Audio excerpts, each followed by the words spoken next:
ذا الأسماء الحسنى يا خالقنا سبحانك.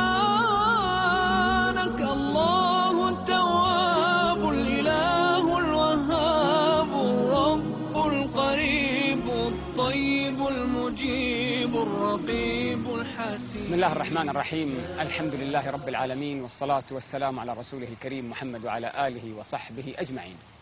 في اللقاء السابق كنا مع طالبة أمريكية اعتنقت الإسلام ثم تنقلت من جامعتها في واشنطن بعد أن درست اللغة العربية، شطرا من اللغة العربية والعلوم السياسية، ثم ذهبت إلى القدس ومرت في الأردن، جلست أسابيع قليلة، تعرفت على العادات، عاشت مع أسر مسلمة، أحبت الإسلام. قصة إسلامها قصة عجيبة ذكرناها بالأمس، وهي اليوم معنا. مرحبا مريم. لكن اليوم مريم أنت معنا ومعك أيضا، وعدنا المشاهدين والمشاهدات أن راح تكون معك أمك التي أسلمت معك أو بعدك بقليل، صح ولا لا؟ صح. إنزين، فمريم أنت أسلمتي. نعم الحمد بعد لله. أن الحمد لله بعد أن درستي سورة القرآن الكريم وأعلنت إسلامك. بس البداية كانت أنك وأنت تبحثين عن الأديان الشرقية واللغة والإسلام في النت، أرسل إليك كما قلت في الحلقة الماضية واحد اسمه عيسى عبر النت سورة مريم بالصوت بقراءة القرآن. سمعتها أنت مسموعة، وأمك كانت بجوارك. أمك اسمها ماريا. مرحبا ماريا. مرحبا. أهلا وسهلا. زين، طبعا ماريا من أصل مكسيكي. ماريا سمعت وتأثرت وتأثرتم قبل أن تعرفوا اللغة العربية. كيف تأثرت والدتك بالقرآن الكريم وهي ما تعرف اللغة العربية؟ كيف؟ ¿Qué pensaste sin entender el árabe todavía cuando tú escuchaste el Corán? ¿Qué pensaste que era y qué reacción tuviste? Me gustó mucho porque yo siempre quise encontrar algo mejor que la Biblia, porque en la Biblia me faltaba algo y el algo era lo verdadero que es Dios, y yo quería solamente alabar a un Dios. ¿Y cuando oíste el Corán, qué pensaste? Cuando oí el Corán sentí que era lo verdadero. يعني أمي تقول القرآن عندما هي اسمعها القرآن، القرآن الحق من الله سبحانه وتعالى، يعني هذا الحق. عرفت من السماء أحسن من الكتب هي الإنجيل. يعني الإنجيل هي كان تحب الإنجيل، بس في شيء مو موجود. هي تبي أعرف بعد أكثر في شيء أكثر.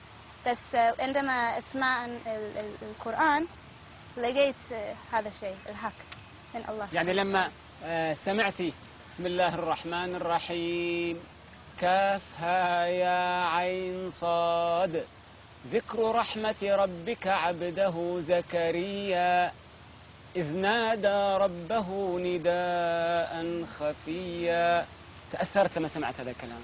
¿Qué sentiste? Es una experiencia extraordinaria porque me llega no solo en mi mente, pero también en mi alma, mi espíritu. ما شاء الله. هي تقول فرصة حس دخل الروح، دخل المخ، دخل القلب، كل شيء. تأثرت وما كانت تعرف لغة عربية. لا ما كانت. هي كانت ما كانت تعرف أي شيء. هي كانت أول داعية في المكسيكان في الإنجيل أو في الإذاعة، يعني دخل الدين المسيحية. هي كانت تدعو للأخلاق للمسيحية المخابرة هي يعني بالدين المسيحية، يعني ما شاء الله تعرف وايد. دخل عن الإنجيل، وهي دخل الراديو أقول عن قصة عن الإنجيل وأنبياء عليه السلام. يعني داخل بلادي غواتيمالا كل الناس مسيحيون يعرفونها عن مشهورة هي في غواتيمالا. اي ما شاء الله. بس هي ما عادش في واشنطن. وابوك في واشنطن إيه. ولا في في كاليفورنيا؟ واشنطن. في واشنطن. طيب مريم تحب اللغة العربية صح؟ وتصر أن تسمي نفسها لغة عربية. هي اسمها ماريا. ماريا ها؟ Que te llamabas María. Yes. ماريا ولا فاطمة؟ Fátima. الحين فاطمة.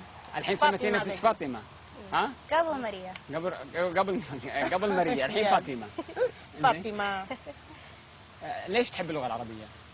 ¿Por qué amas el idioma de árabe? Porque es la lengua de Dios. اللغة من الله سبحانه وتعالى. علشان القرآن الكريم. Como el Corán. Como el Corán. فاطمة ومريم نعم. أنتوا أسلمتوا ولبستوا الحجاب صح؟ صح. وأعلنتوا إسلامكم. إيش ردة فعل أخوك أهلك الناس الأقارب الشارع الناس ماذا كان ردة فعل؟ ما أمي أنت الأول. وأمك أول شيء أنت. أول شيء أنا إنسان. أنا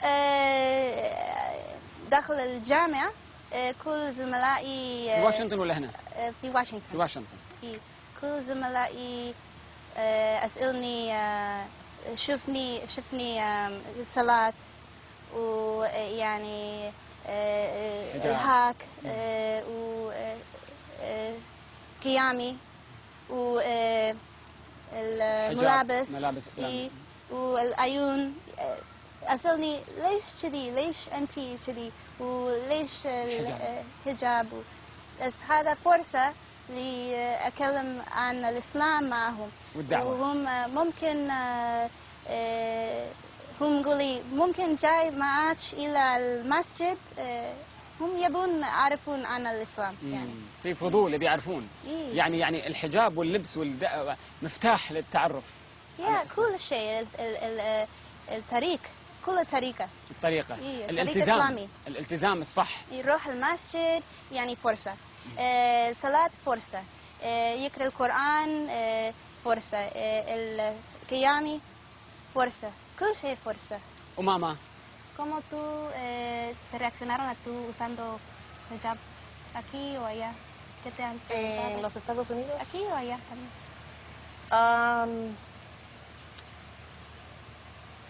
En Guatemala o México estaban muy impresionados que yo podía llevar esto cubierta la cabeza, porque ellos creen que cuando uno se cubre la cabeza hay mucho respeto y reverencia a Dios.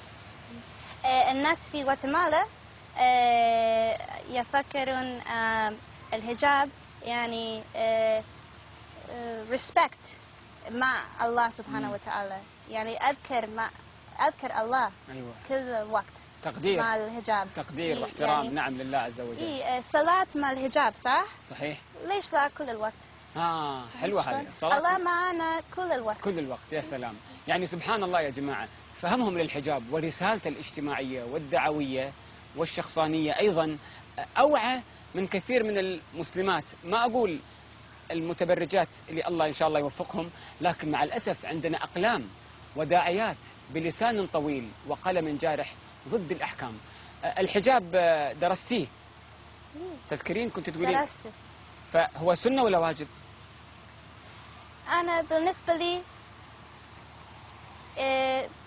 لي كل الناس غير. أنا مو أعرف كل شيء بالإسلام نعم صح. الحين. لكن درست الحجاب. يمكن بعد